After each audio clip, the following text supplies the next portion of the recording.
రాజయ్య నాన్నగారులాగా ఉన్నారు తాతమ్మ.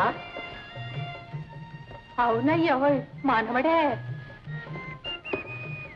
రాజా రా, ఇదేనా రావడం? పిచ్చోళ్ళలాగా.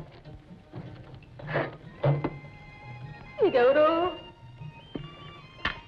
పిల్ల, నువ్వు ఆ మిలిటరీ వాడు కూతురు కదూ? అవును మామగారు. అంటున్నాడు మీ అబ్బా. మొత్తానికి నువ్వు మా పల్లెటూరు వచ్చావన్నమాట. ఇది మంచిదే.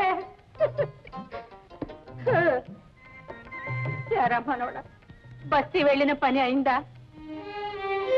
అయింది నాన్నమ్మ. నీ మాట కాదని, పిల్లలకింత చదువైన అబ్బుతుందని బస్తీకి ఎగబడ్డందుకు బాగానే అయింది. ఇదిగో పెరిగారు, చదివారు, ఏం లాభం? చెల్లెలు పోతే అమ్మను పలకరించటానికి గాని, కన్న తల్లి పోతే కనీసం కర్మ చేయటానికి గాని ఇంటి పెద్ద కొడుక్కి తీరుబడి లేకపోయింది.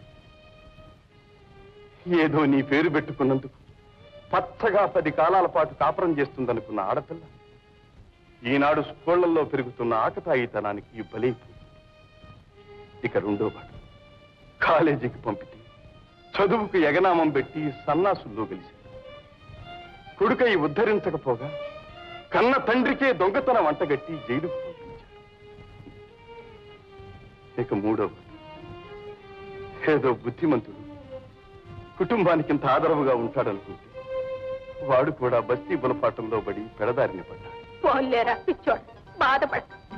పడ్డవాళ్ళు ఎప్పుడు చెడ్డవాళ్ళు కారా. అసలు అవన్నీ మర్చిపోవడానికి ఈయనగారు ఒక్కరు చాలు. కులములో ఒకండు గుణవంతుడుండిన కులము వెలయు వాని గుణము వలన అన్నారా పెద్దలు.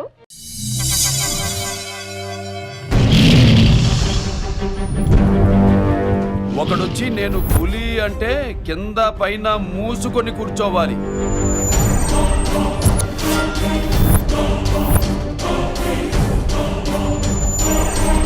నేను చెయ్యి చాచినప్పుడే సెకండ్ ఇవ్వు. చనువిచ్చాడు కదా అని చక్కెరెక్కాలను చూస్తే చుట్టాను చూడటానికి కూడా స్కెల్టన్ మిగలదు.